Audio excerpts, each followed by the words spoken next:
રહ્યા છો ગુજરાત ન્યૂઝ સત્યની સાથે આજના વિશેષ કાર્યક્રમ હેલ્થ પ્લસમાં આપનું સ્વાગત છે।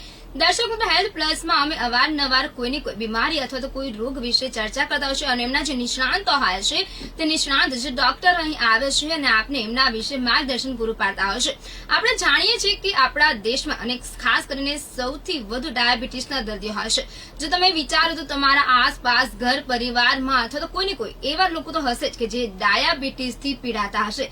પછી તમારા પડોશી હોય, કોઈ સ્નેહીજન હોય અથવા તો કોઈ ફેમિલી મેમ્બર હોય, મોટા ભાગના લોકોને જે ડાયાબિટીસ પ્રોબ્લેમ્સ હોય છે, પરંતુ તમને ખ્યાલ નથી હોતો કે ઘણી વાર કે ડાયાબિટીસની જે શરૂઆતના સિમ્ટમ્સ શું હોય છે ખ્યાલ નથી આવતો, જેના કારણે અમુક વખત જે ડાયાબિટીસનું જે પ્રમાણ છે તે વધી જતું હોય છે અને થોડુંક કોમ્પ્લિકેટેડ થઈ જતું હોય છે। એટલે આવી જે દરેક બાબતો પણ ઘણી વખત થતી હોય છે। આજે આપણે ડાયાબિટીસ પર ચર્ચાઓ કરીશું। આજે મારી સાથે સ્ટુડિયોમાં ઉપસ્થિત છે ડોક્ટર મેહુલ દેસાઈ। ડોક્ટર સાહેબ, આપનું કાર્યક્રમમાં સ્વાગત છે। ડોક્ટર મેહુલ દેસાઈ કે જે હાલ સેલ્વી હોસ્પિટલમાં ચીફ કન્સલ્ટન્ટ ફિઝિશિયન છે અને સાથે તે ગેસ્ટ્રોએન્ટ્રોલોજીસ્ટ છે અને ડાયાબિટોલોજીસ્ટ પણ છે અને હાલ તે 10 વર્ષથી પણ વધુનો અનુભવ ધરાવે છે અને હાલમાં જ તે સુરતની જે કહી શકાય પ્રખ્યાત હોસ્પિટલ છે સેલ્વી હોસ્પિટલમાં પોતાની ફરજ નિભાવી રહ્યા છે। જો ડોક્ટર સાહેબ, જો નોર્મલ વાત કરીએ તો આપણા દેશમાં, ગુજરાતમાં, ખાસ કરીને સુરતમાં, કેમ કે સુરત એવું શહેર કે છે જે ખાણીપીણીનું એટલું પ્રખ્યાત છે, ખાવા પીવાના એટલા શોખીન હોય છે સુરતી લાલાઓ, તો એમને જે છે ઘણી વખતે પોતાની હેલ્થની અને જે છે તેમનું ધ્યાન નથી રાખી શકતા। જાણ કે હમણાં જો વાત કરીએ કે ભાઈ ચાંદી પડવાનો તહેવાર આવે છે તો બધા ઘારી ખાશે, એટલે આજે દરેક બાબતો જે એવી સામે આવતી રહેતી હોય છે, પણ તેમાં જે સૌથી વધારે આપણે ડાયાબિટીસની જો વાત કરીએ તો સૌ પ્રથમ આજે આપણે દર્શક મિત્રોને જણાવશો કે ડાયાબિટીસ શું છે? ડાયાબિટીસ એટલે બેઝિકલી આપણા લોહીમાં શુગરનું પ્રમાણ વધી જવું। સાદી ભાષામાં જે નોર્મલ શુગર હોય તેના કરતા જ્યારે બી તમારા લોહીમાં શુગરનું પ્રમાણ વધી જાય તેને ડાયાબિટીસ કહેવામાં આવે છે। ડાયાબિટીસ એ બેઝિકલી આપણા ભારત દેશની ખાલી વાત કરું, જો તમે વાત છેડી છે તો ભારત દેશમાં ઓલમોસ્ટ 1/3 પોપ્યુલેશનને આજની તારીખે દુનિયામાં પણ 1/3 પોપ્યુલેશન એટલે કે દુનિયામાં 3જા નંબરે ડાયાબિટીસનો રોગ આવે છે। સૌથી પ્રથમ નંબરે બ્લડ પ્રેશર, સેકન્ડ નંબરે આપણું મેદસ્વીપણું, ઓબેસિટી, અને 3જા નંબર પર આજે ડાયાબિટીસ ચાલી રહ્યો છે। તો ડાયાબિટીસમાં જો તમને વાત કરીશ તો ડાયાબિટીસ એ બેઝિકલી 3 પ્રકારના હોય છે। સૌથી પહેલો ટાઈપ 1 ડાયાબિટીસ, બીજા નંબરે ટાઈપ 2 ડાયાબિટીસ અને 3જા નંબરે જેસ્ટેશનલ ડાયાબિટીસ। હવે ડાયાબિટીસ એટલે ટાઈપ 1 ડાયાબિટીસ, ટાઈપ 2 ડાયાબિટીસ, બધામાં ultimately there are 3 main reasons લીધે ડાયાબિટીસ થઈ શકે। સૌથી પહેલી વસ્તુ કે આપણી શરીરમાં સ્વાદુપિંડ નામની ગ્રંથિ હોય કે જે અંગ્રેજીમાં જેને પેન્ક્રિયાસ કહેવાય કે જે સ્ટમકની પાછળ આવેલી હોય, અને તે પેન્ક્રિયાસ ગ્લેન્ડ એ આપણા શરીરમાં શુગર નિયમનનું કામ કરે છે।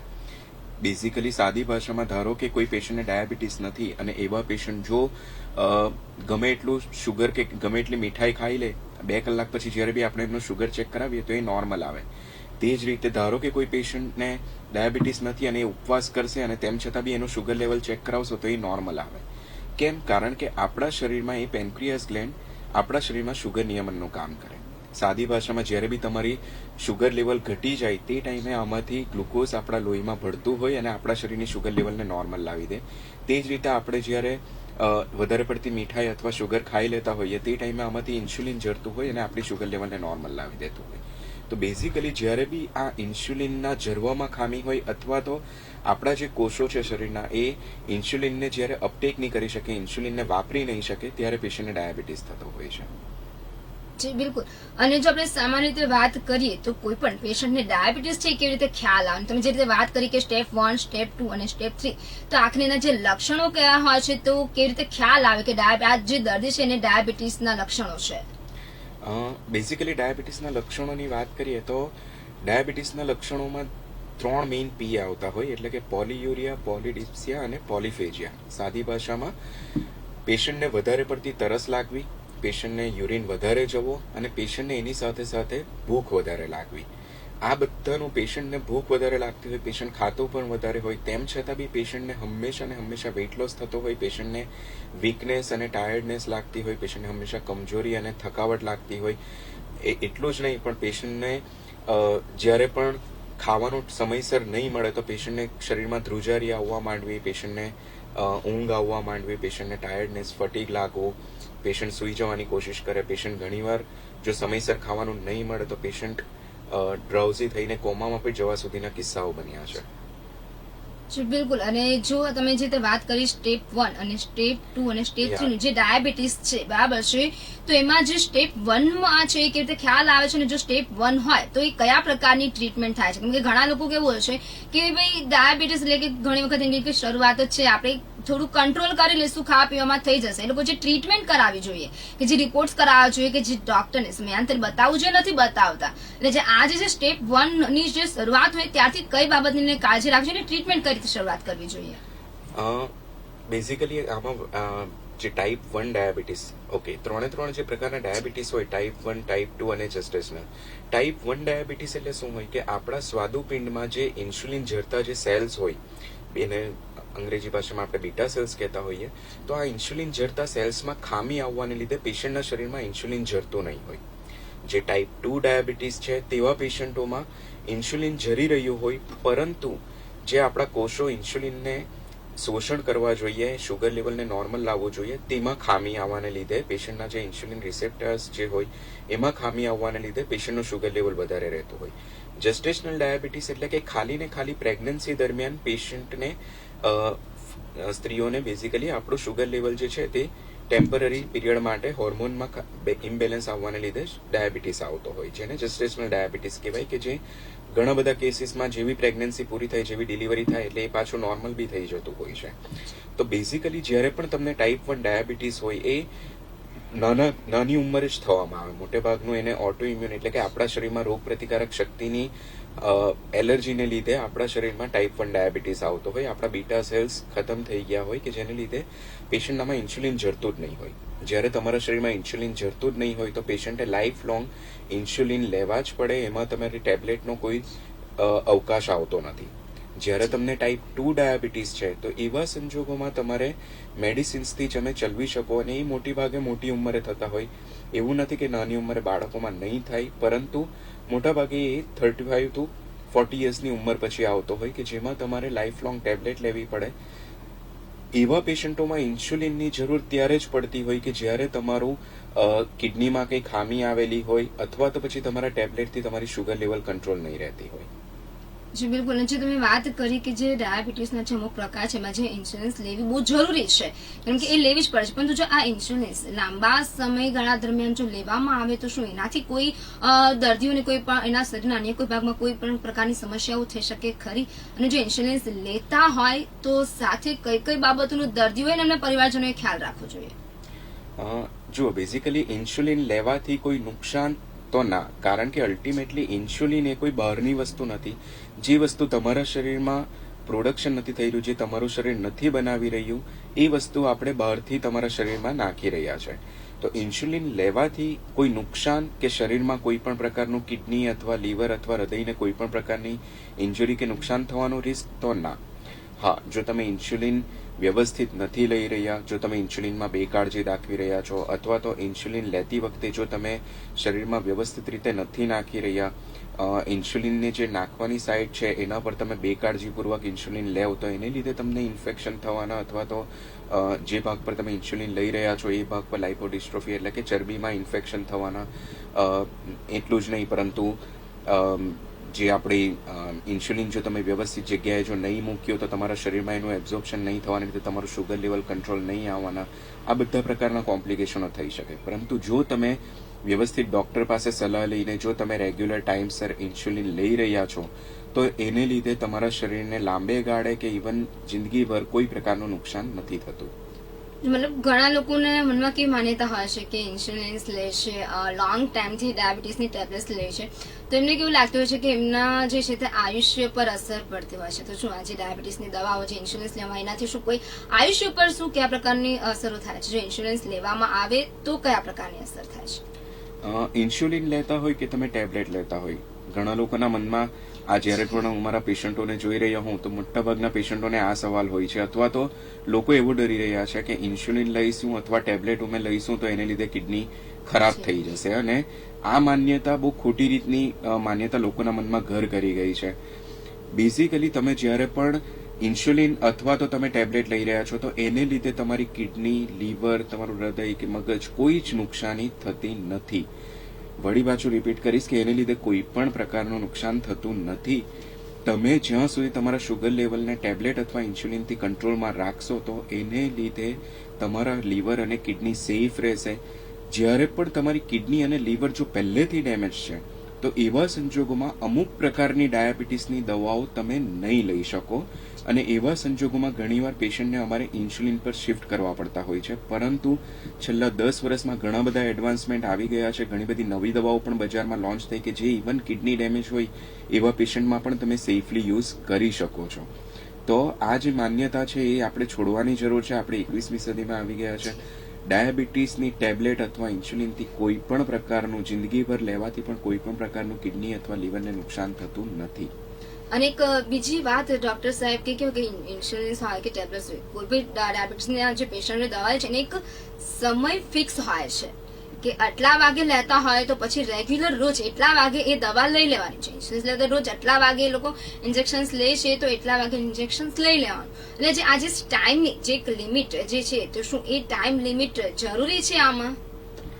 જી બિલકુલ જરૂરી છે. એનું કારણ એટલું જ છે કે તમે જ્યારે પણ તમારા દવાઓના ટાઈમિંગ જ્યારે તમે ઇરેગ્યુલર કરો છો, આપણા શરીરની પોતાની એક બાયોલોજીકલ ક્લોક છે. એક સાદી ભાષામાં સમજાવું તો ધારો કે તમને 6 વાગે સવારે ઉઠવાની આદત છે તો તમારે એલાર્મની જરૂર નથી. તમે સવારે 6 વાગે ઓટોમેટિક ઉઠી જ જશો. તે જ રીતે ધારો કે તમે દરરોજ સાંજે 10 વાગે સુવા જાઓ છો તો રાત્રે 10 વાગે એટલે તમને ગમે ત્યાં હશો તમને ઊંઘ આવવા જ માંડશે. આપણે ધારો કે 12 વાગે જમવાની આદત છે તો 12 વાગે ઓટોમેટિક આપણું શરીર જે છે તે તમને ખબર પાડી દેશે કે આપણને ભૂખ લાગી છે. તમને જો નહીં ખાશો તે ટાઈમે તો તમને માથું ભારે લાગવું, બેચેની લાગવી, આ બધા જ સિમ્ટમ્સ આવતા હોય. એનું કારણ એટલું છે કારણ કે આપણા શરીરની જે બાયોલોજીકલ ક્લોક છે તે ઓટોમેટિક સમયસર આપણા શરીરમાં ઇન્સ્યુલિન અને શુગરનો સ્ત્રાવ એની ટાઈમે થતો જ હોય છે. જ્યારે તમે દવામાં ઇરેગ્યુલારિટી કરો છો, જો તમે દવાને અનિયમિત કરો છો તો તમારું શરીર પણ, તમારા પેન્ક્રિયાસ ગ્લેન્ડ પણ તમારી સાથે સાથે કન્ફ્યુઝ થાય છે. તમારું શુગર જે છે તે વધઘટ થશે. એક વસ્તુ સમજો કે તમારી શુગર લેવલ જે તમે 24 કલાક સ્ટેડી રહેવું એ સૌથી વધારે ફાયદાકારક છે. જ્યારે તમારું શુગરમાં તમે અનિયમિતતા કરો છો તો અમુક ટાઈમે દિવસમાં 24 કલાકમાં તમારું 4 કલાક માટે શુગર લેવલ વધારે રહેવું, પછી 4 કલાક એકદમ ઓછું થઈ જવું, વળી પાછું 4 કલાક પાછું વધવું. તો એ રીતનું જ્યારે બી થાય ત્યારે તમારા બોડીને વધારે નુકસાન થાય છે. એટલે જ્યારે તમે ટાઈમસર દવા અથવા ઇન્સ્યુલિન લેવ છો તો એ તમારું શરીર એને નિયમિતતા તરીકે એને શુગર લેવલને એક બેઝલાઇન પર ટકાવી રાખે છે અને તે વસ્તુ તમારા શરીરને નુકસાન થતા રોકે છે. એટલે ટાઈમિંગ, દવાઓના ટાઈમિંગ, ઇન્સ્યુલિનના ટાઈમિંગ એ ખૂબ જ જરૂરી છે અને એ તમારે ડોક્ટરની સલાહ પ્રમાણે રેગ્યુલર ટાઈમસર લેવા એ સૌથી ઇમ્પોર્ટન્ટ વસ્તુ ડાયાબિટીસમાં છે.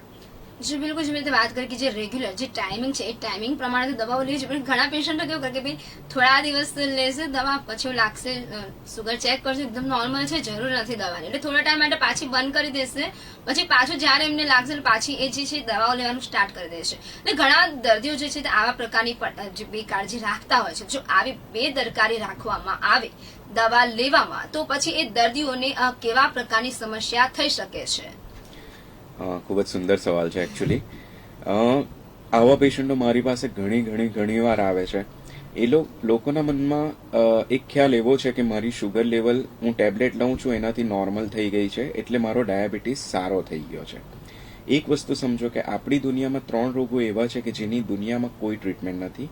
એક છે ડાયાબિટીસ, બીજો છે આપણું બ્લડ પ્રેશર અને ત્રીજું છે આપણો થાઇરોઇડનો રોગ. આ ત્રણેય રોગોને આપણે ફક્ત ને ફક્ત કંટ્રોલમાં રાખી શકીએ છીએ, એને મેનેજ કરી શકીએ છીએ. એ ક્યોરેબલ નથી. એ ડેન્ગ્યુ કે મલેરિયા કે બીજા કોઈ ઇન્ફેક્શન જેવું નથી કે આપણે દવા લીધી અને સારું થઈ ગયું. ડાયાબિટીસ, પ્રેશર અને થાઇરોઇડ એ 3 રોગો માટે તમારે જિંદગીભર દવા કે ઇન્સ્યુલિન કે જે બી જરૂર હોય તે પ્રમાણે તમારે જિંદગીભર લેવું જ પડે. તમારું શુગર લેવલ તમે ઇન્સ્યુલિન અથવા ટેબ્લેટ લઈ રહ્યા છો એનાથી તમારું કંટ્રોલમાં છે એનો મતલબ એવો નથી કે તમને ડાયાબિટીસ સારો થઈ ગયો છે. એનો મતલબ એ છે કે તમે જે દવા અથવા ઇન્સ્યુલિન લઈ રહ્યા છો એનાથી તમારું શુગર એ ડોઝ પર પરફેક્ટલી નોર્મલ રેન્જમાં ચાલે છે, એટલે કે તમારા શરીરને નુકસાન નથી કરી રહ્યું. બીજી એક વસ્તુ હું લોકોના મનમાં આ પોઈન્ટ જ્યારે આવ્યો જ છે તો હું ડેફિનેટલી હાઇલાઇટ કરવાની કોશિશ કરીશ કે લોકો શું કરે છે કે જ્યારે બી ડાયાબિટીસ ચેક કરાવવાનો હોય તે ટાઈમે પેશન્ટ 2 દિવસ આગળથી જે પણ મીઠાઈ ખાતા હોય, ચોકલેટ ખાતા હોય એ બધી વસ્તુ બંધ કરી દે. ત્યાર પછી શુગર પોતાનું ચેક કરાવે શુગર લેવલ એ ટેબ્લેટ અને ઇન્સ્યુલિન પર નોર્મલ આવે અને ખુશ થઈ જાય કે મારું શુગર લેવલ નોર્મલ છે અને હું એ સેમ ટ્રીટમેન્ટ ચાલુ રાખીશ. ડોક્ટરના મનમાં બી તમે જ્યારે ડોક્ટરને બતાવવા જાઓ છો તો એ ખાલી ને ખાલી તમારા રિપોર્ટ પર જ રિલાય કરી શકતા હોય, એટલે ડોક્ટર પણ એવું માને કે હા આ વસ્તુ નોર્મલ છે. તો મારું આ લોકોને ખાસ સજેશન છે કે ધારો કે તમને એવું છે કે મીઠાઈ ખાવાની ટેવ છે અથવા તો જમ્યા પછી કંઈક સ્વીટ ખાવાની ટેવ છે, તો તમારે રેગ્યુલર જે પ્રમાણે તમે ડાયટ લઈ રહ્યા છો અથવા તો તમે જે પ્રમાણે ખાઈ રહ્યા છો તે જ પ્રમાણે તમે શુગર તમારું ચેક કરાવો કે જેથી કરીને તમારું તે પ્રમાણે જે તમારું ડાયાબિટીસ અથવા ઇન્સ્યુલિનનો ડોઝ ડોક્ટર સેટ કરી શકે. બીજી વસ્તુ કે કોમ્પ્લિકેશન્સની વાત જે તમે કરી, તો કોમ્પ્લિકેશન્સનો જ્યાં સુધી સવાલ છે તો ઓબ્વિયસલી તમારા આપણા સુરતીઓની જ વાત કરીશ ખાસ કરીને, તો આપણે લોકો એવા છે કે જે વસ્તુ આપણને ના કહેવામાં આવે તે વસ્તુ પહેલા કરીએ. આપણે ચોકલેટ ખાવાનું ના કહીએ કે આપણે આઈસ્ક્રીમ ખાવાનું ના કહીએ તો એ વસ્તુ પહેલા કરે, અને એ માણસનો સ્વભાવ છે, એ આપણે બદલી નથી શકવાના.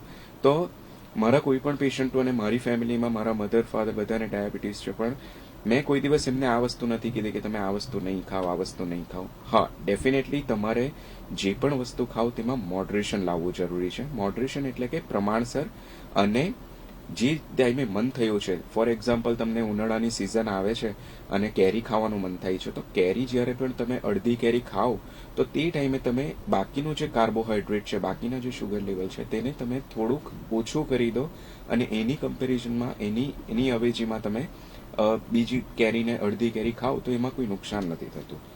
ત્રીજી વસ્તુ કે કોમ્પ્લિકેશન્સનો જ્યાં સુધી સવાલ છે, તો કોમ્પ્લિકેશન્સમાં ટૂંકા ગાળાના એટલે કે અક્યુટ કોમ્પ્લિકેશન્સ અને ક્રોનિક કોમ્પ્લિકેશન, આ બે વસ્તુઓમાં ડાયાબિટીસના કોમ્પ્લિકેશન ડિવાઈડ થતા હોય. અક્યુટ કોમ્પ્લિકેશન્સ એટલે કે તમારી શુગર લેવલ જ્યારે તમે કંટ્રોલમાં નથી રાખતા તો ઘણીવાર એને લીધે તમારા શરીરમાં એસિડનું પ્રમાણ એકદમ વધી જતું હોય છે, કે જે મેડિકલ ઇમરજન્સી કહેવાય, કે જેમાં પેશન્ટને શુગર લેવલ હદ કરતાં વધવાને લીધે, એસિડનું પ્રમાણ હદ કરતાં વધી જવાને લીધે પેશન્ટને શ્વાસ લેવામાં તકલીફ પડવી, બેભાન થઈ જવું, કોમામાં જતું રહેવું, અને પેશન્ટનો જીવ પણ જવાના અનેકો કિસ્સા બન્યા છે. બીજું અક્યુટ કોમ્પ્લિકેશન છે, બીજું ઇમિડિયેટ કોમ્પ્લિકેશન્સ કહેવાય, તે છે તમારું ઇન્ફેક્શન થવું છે.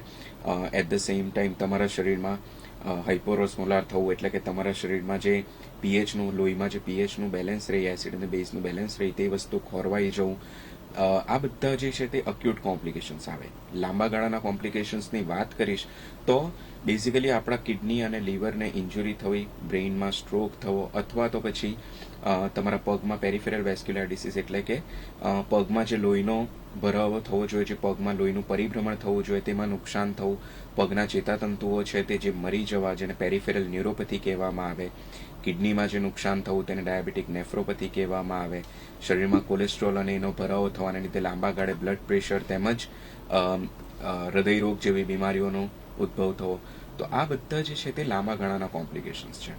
હવે આ બધા કોમ્પ્લિકેશન્સ જ્યારે આ સવાલ ઉઠ્યો છે તો હું તમને હાઇલાઇટ કરવાની કોશિશ કરું છું.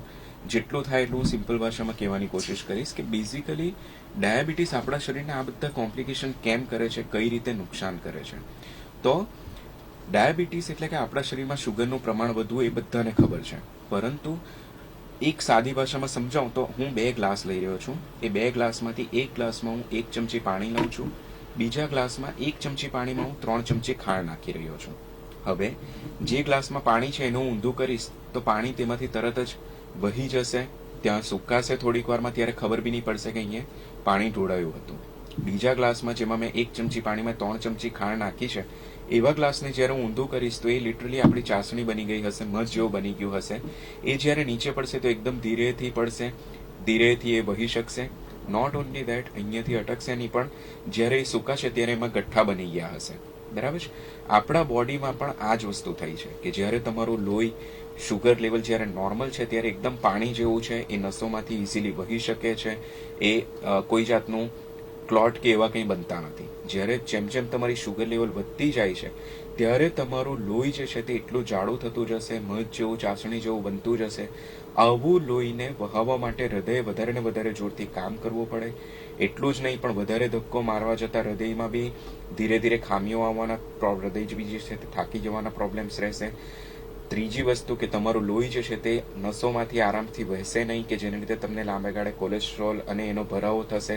કોલેસ્ટ્રોલ વધવાને લીધે, છારી જામવાને લીધે તમને હૃદય રોગ આવવો, બ્લડ પ્રેશરની બીમારીઓ આવવાનું રિસ્ક રહે. ત્રીજી વસ્તુ કે એ લોહીમાં ગઠ્ઠા પણ ઇઝીલી બનતા હોય, અને એકવાર ગઠ્ઠો બન્યો અને એ જો તમારા મગજમાં ફસાઈ ગયો તો લકવાની બીમારી, એ ગઠ્ઠો જો તમારો ફરતો ફરતો હૃદયમાં ગયો તો હૃદય રોગ એટલે કે હાર્ટ એટેક આવવાનો પ્રોબ્લેમ, આંતરડામાં ફસાઈ ગયો તો આંતરડામાં ગેંગ્રીન, પગમાં ફસાઈ ગયો તો પગમાં ગેંગ્રીન થવું, તો આ બધા કોમ્પ્લિકેશન્સ આવવાનું રિસ્ક રહેતું હોય.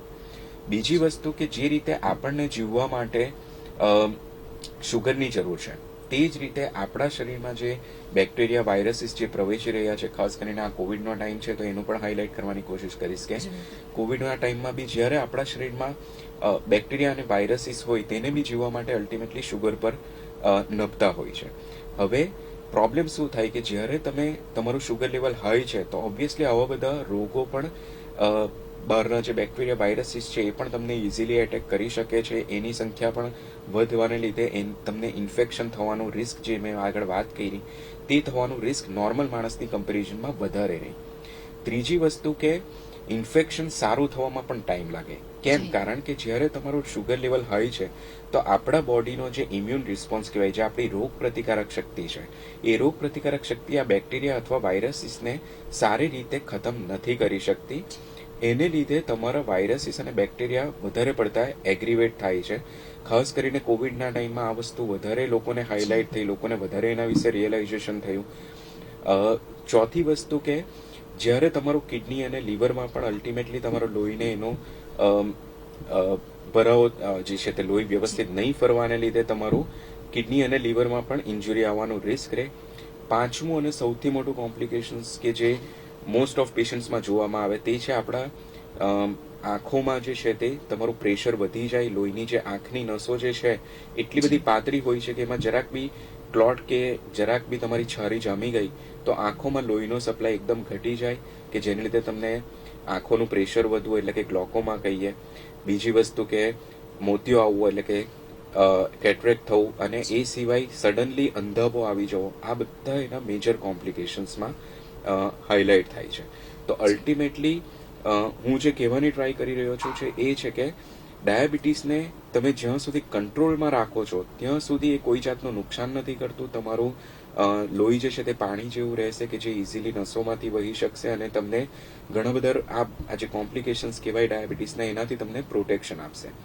જ્યારે તમે કંટ્રોલમાં નથી રાખતા, જ્યારે તમે ઇરેગ્યુલર રહો છો, જ્યારે તમારું શુગર લેવલને અનિયમિત રાખો છો, તે ટાઈમે આ બધા જ કોમ્પ્લિકેશન્સ આવવાના રિસ્ક રહેશે. જી બિલકુલ. હાલ આપણે કાર્યક્રમના અંત તરફ છીએ, તો આપ ટૂંકમાં અમારા દર્શક મિત્રોને એ જણાવશો કે ડાયાબિટીસથી બચવા માટે કઈ કઈ બાબતોનો ખ્યાલ રાખવો જોઈએ?